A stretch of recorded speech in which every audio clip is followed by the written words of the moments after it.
back to my channel. Today I'm going to be talking about Bridgerton, the Netflix series which blew up, and Julia Quinn's novels, Bridgerton, The Duke and I, and maybe a little bit of The Viscount Who Loved Me, which I've also read. So yeah, if you're new here, welcome. Feel free to hit the subscribe button. If you're a returner, welcome back. Sorry I took a huge break. It's hard to feel motivated without work during the holidays, but we're gonna give it a shot again with some Bridgerton inspired content. So pretty much what this video is gonna talk about are biggest differences between Bridgerton, the Netflix series, and Bridgerton, The Duke and I novel by Julia Quinn. Now, from my perspective, I actually found this Christmas Day, the day it was released, on Netflix and totally binged it with my mom.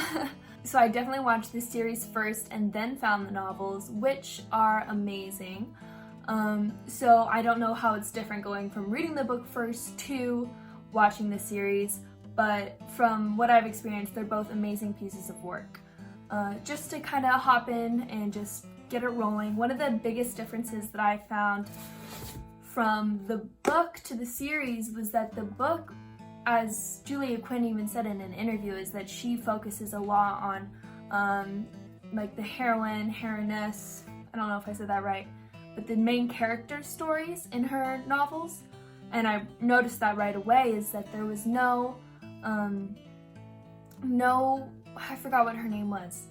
The girl that was pregnant, her side plot wasn't in it.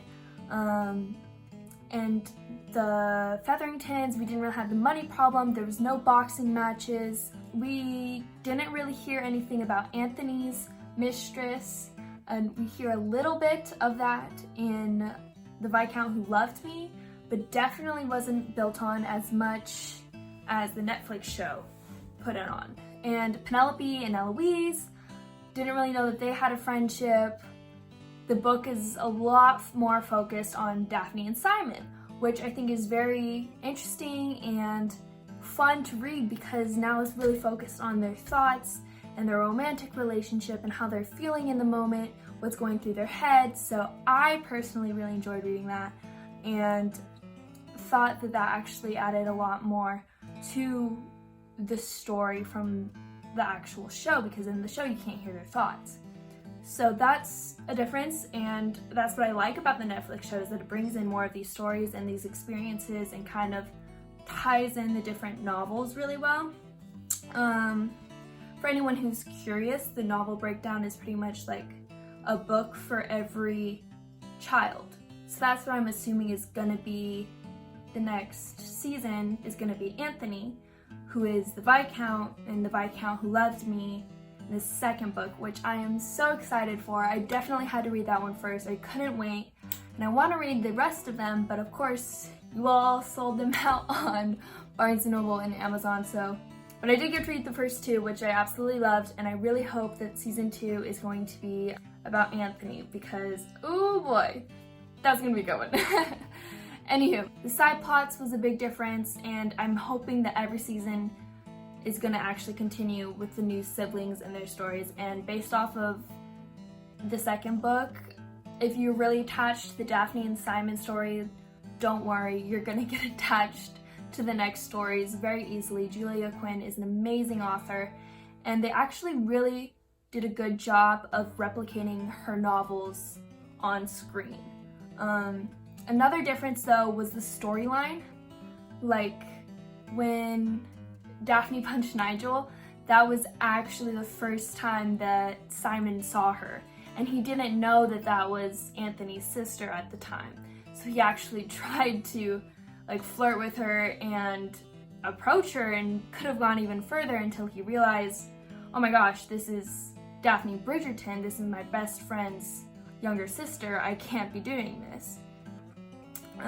So that was actually their first interaction in the book versus in the series, where that happened later on, but still it was one of their first interactions, but it happened in a garden versus the hallway, and I think they made up their plan in the hallway in the book, their plan to trick everyone that they were courting each other, which did happen in the Netflix series, except it happened in the garden, and they've already been introduced before that.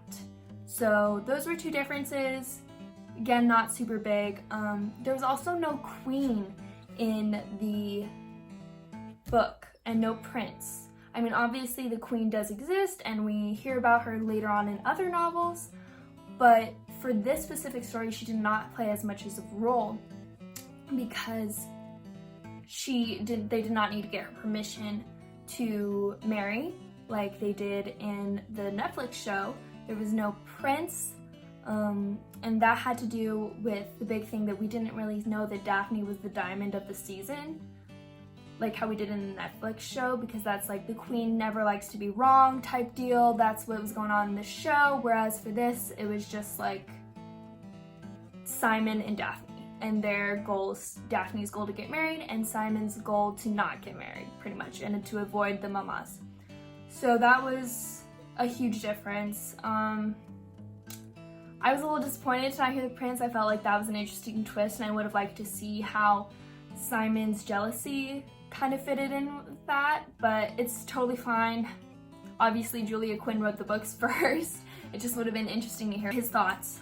So, yes. Also, another difference was Simon's stutter. It was very emphasized in the books because we hear his thoughts, we know what he's thinking, we can tell when he's catching himself. And in the series, we know that he had a stutter as a kid, but we don't see that he has a stutter as an adult. Whereas in Julia Quinn's writing, she does, and he struggles it when he's mad, when he's angry. And there was very little emphasis on that in the Netflix show. So I definitely think that was something that was interesting, and to find out how much of himself that he was affected by that.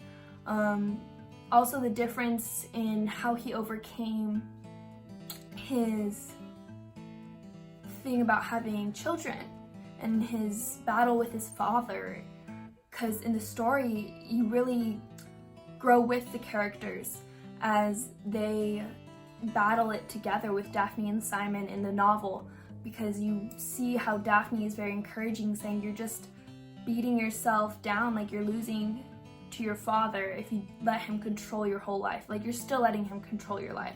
And there's a whole like good amount of time spent on helping Simon defeat his time with his father, whereas we only get a little bit of a taste with that in the Netflix series. But nonetheless, we still understand that like in their love overcame his insecurity with his father and what was holding him back. So I definitely thought both were executed very well, but it was just interesting to learn more about that in the novel.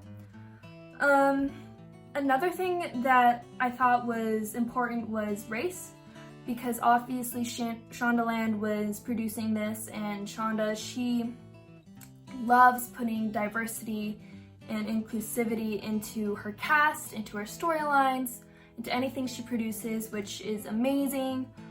And honestly, with Julia Quinn's, we don't know their skin colors. He fits the description, Simon does, with dark hair and dark eyes, but we don't know his skin color. And there was also no discussion of race in the novel. But what I thought was good was when Lady Danbury discussed with Simon, like, this is our position as people and we need to take advantage of this, that we're finally united. It only happened for a slight moment in the scene, and I think that it definitely could be discussed more. It definitely has more potential to talk about like how race was viewed in those days, and like still is. But nonetheless, it is important to see diversity on screen and in the writer's room. So definitely thought that was a huge plus to the Netflix series in having that discussion and representation. Sex scenes. So this is, I know Grey's Anatomy fans, if you've seen Grey's Anatomy, we are thinking, oh my gosh, this is Shonda, of course she's gonna have a whole bunch of sex scenes. But the truth is, like, that's Julia Quinn. She is a known romance novel author. She knows how to write her romance, and as I was reading these books, I realized that's no Shonda Rhimes, that is Julia Quinn. Julia Quinn had some very raunchy scenes, but she wrote them very beautifully. And it's just, you really get to know the characters, understand how women were like perceived and felt, and their sexuality. back then, so that was very interesting to read and then beautifully executed into the Netflix series. Obviously, for entertainment purposes, there was a lot more going on visually, but it definitely did occur in the novels, so that is something that you're not going to escape when you read the book or when you go watch the series. So just keep a heads up for that if you need to. Nonetheless, I definitely love the books, I love the series. Both I feel like were executed very well, and I can't wait for hopefully 7 more seasons. There's 9 books in total, and the 9th book is pretty much a little bit about Mrs. Bridgerton and the epilogues, or the continuation of the stories for all of the Bridgerton siblings. So we'll see what they do with that. I'm interested for the 9th season if that's possible. Hopefully they get that far. This is a really great series and a really great story and beautiful costumes, beautiful setting, love it all. Also for season 2, hopefully, if you've read the books, that you know that at the end of season 1, in the last episode, Anthony declared that he was ready to get married, which I think is a perfect tie-in for his story in season 2. And then he also says that he is just gonna eliminate the problem, which is love. And Daphne says, oh, well, hopefully he learns, to Simon. But we'll see what happens with that. If you know, you know. If you don't, you don't. Anywho, so that was what happened in the Netflix series, which cues me to believe that they're going to continue into season 2 with Anthony. Also, there was a bee chilling out at the very end before we realize who Lady Whistledown is in the Netflix series. So that's the tie-in, I believe. Also, Lady Whistledown, I'm sure you guys probably want to hear about this. In the novel, there's some that are copied, but definitely not the same type of events because, like I said, there's a lot more subplot character stories going on in the Netflix series, and it's mainly just focused on Daphne and Simon in the novel. So watch out for that. But I know that Penelope is gonna be Lady Whistledown throughout the whole thing, and obviously we know that now. We did not know that in the book 1, but we kind of maybe got a hint at it in book 2. I'm only gonna go up to book 2 because that's all I've read, but season 1 and season 2 is kind of where we're all waiting for anyways right now.